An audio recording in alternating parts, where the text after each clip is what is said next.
NDA के अंदर बिहार के अंदर सीट बंटवारा हो चुका है। सीट बंटवारा जेडीयू को कितना मिलेगा, बीजेपी को कितना मिलेगा, ये सब बताएंगे। लेकिन अहम क्या है, अहम यह है कि जो घटक दल एनडीए के अंदर थी, 3 ऐसे घटक दल के बारे में आपको बताएंगे जो एनडीए का साथ छोड़ सकते हैं और ये कह सकते हैं कि वो दूसरी राह तलाश सकते हैं। चाहे वो दूसरी राह अकेले चुनाव लड़ने का हो, चाहे वो दूसरी राह इंडिया गठबंधन के साथ कह ले कि राहुल तेजस्वी के साथ मिलकर के चुनाव लड़ने का हो।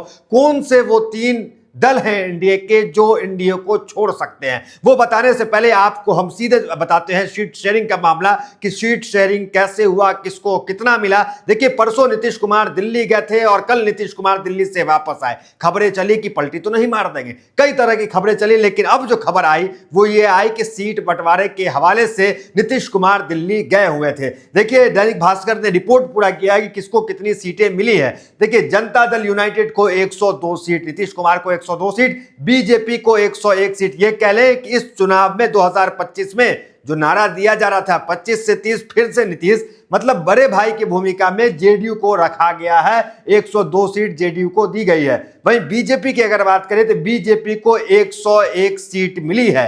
देखिए, बीजेपी, जेडीयू ने दिल्ली में अपना फैसला तो कर लिया और बीजेपी ने नीतीश को, जेडीयू ने बीजेपी को जो क्या देना था आपस में मिल बांट कर लिया। अब आते हैं बाकी के 3 पार्टी जो अहम पार्टी है उसके बारे में बताएंगे, और उत्तर प्रदेश की 2 पार्टी जो बिहार के अंदर पूरे सीट पे चुनाव लड़ने की दमखम की बात कर रही है, जो उत्तर प्रदेश के अंदर एनडीए के साथ है, मतलब बीजेपी के साथ गठबंधन में है, लेकिन बिहार में वो चुनाव लड़ने की बात कर रही है। और उनके बयान क्या निकल के आ रहे हैं वो बताने से पहले बिहार की ही पार्टी जो एनडीए के साथ है, मजबूत पार्टी है, उसके बयान क्या कुछ आ रहे हैं वो आपको बताते हैं। सबसे पहले आते हैं लोक जनशक्ति पार्टी रामविलास, जो कि चिराग पासवान प्रधानमंत्री मोदी के हनुमान कहे जाते हैं, उनको 20 सीट महज दिया गया है, ये खबर बड़ी है। तीसरा आइए हिंदुस्तानी अवाम मोर्चा, जो जीतनराम मांझी है, उनकी पार्टी को महज 10 सीट दिया गया।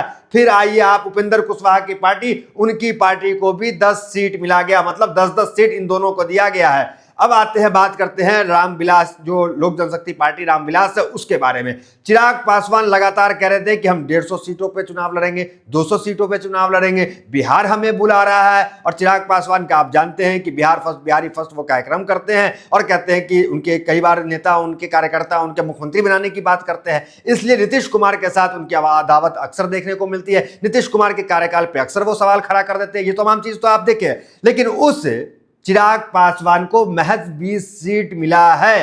अब सवाल उठता है कि चिराग पासवान क्या टिकेंगे या नहीं टिकेंगे, क्योंकि पिछली बार आपने देखा वो चिराग पासवान जो है जेडीयू के तमाम सीटों पे उम्मीदवार खड़ा कर देते हैं और नतीजा ये होता है कि जेडीयू जो है फिसल जाती है सीटों के मामले में। तो उस चिराग पासवान को मात्र 20 सीट मिला है। फिर क्या एलजेपी के सपनों का, क्या उनके जो बहनोई हैं वो कह रहे थे कि चिराग पासवान को इस्तीफा देकर के चुनाव लड़ना चाहिए, पीके कह रहे थे कि चिराग पासवान को मंत्रालय छोड़कर चुनाव लड़ना चाहिए, और खुद चिराग पासवान ने स्वयं कई बार कहा कि बिहार बुला रहा है, हम बिहार में चुनाव लड़ेंगे। तो क्या 20 सीट पे चिराग पासवान मान जाएंगे या अपने मित्र तेजस्वी यादव के पास चले जाएंगे, ये देखना अहम होगा, दिलचस्प होगा, क्योंकि चिराग का बयान तो आप आए दिन सुन रहे हैं। अब आते हैं दूसरा हिंदुस्तानी अवाम मोर्चा के, जो जीतनराम मांझी है उन पे। हिंदुस्तानी अवाम मोर्चा के जीतनराम मांझी को महज 10 सीट मिला है। ये भी 150 की बात कर रहे थे और 50-60 सीट लेने की बात कर रहे थे। और इनका बयान आगे आपको हम बताएंगे कि जब दिल्ली में चुनाव था, इनको सीट नहीं मिला था, इन्होंने कहा था कि बिहार में औकात दिखा देंगे। ये बात जीतनराम मांझी ने कहा था। जीतनराम मांझी आपको पता है उप मुख्यमंत्री रहे बिहार के, और अभी जो है इनके बेटे भी मंत्री है बिहार सरकार में, और खुद जो है केंद्र में केंद्रीय मंत्री हैं जीतनराम मांझी, और बिहार के उप मुख्यमंत्री, बिहार के पूर्व मुख्यमंत्री रह चुके हैं।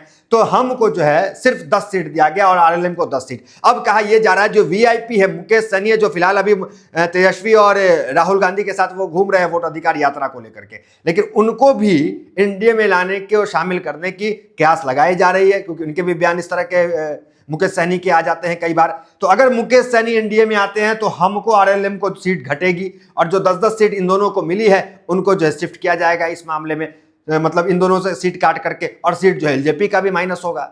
फिर ये 3 नेता क्या करेंगे ये देखना दिलचस्प होगा। उसके बाद देखिए, ये 2020 का आंकड़ा है जिसमें जेडीयू को 115 सीटें और बीजेपी को 110 सीटें मिली थी, हमको 7, वीआईपी को 11, वीआईपी पिछली बार उधर थी। तो ये तमाम वो आंकड़ा है। अब आइए आपको हम बताते हैं उत्तर प्रदेश के बारे में। उत्तर प्रदेश में ओम प्रकाश राजभर जानते हैं, निषादों की पार्टी है, माफ कीजिएगा ये राजभर समाज की, और एक निषाद की जो पार्टी है वो भी जो है चुनाव लड़ने का दमखम यहां पे दिखा रही है। पहले ओम प्रकाश राजभर की खबर देखिए, वो क्या कह रहे हैं। ओम प्रकाश राजभर का बड़ा बयान, बिहार में 243 सीटों पर अकेले लड़ेगी सुभाषपा, यूपी पंचायत चुनाव में भी गठबंधन नहीं।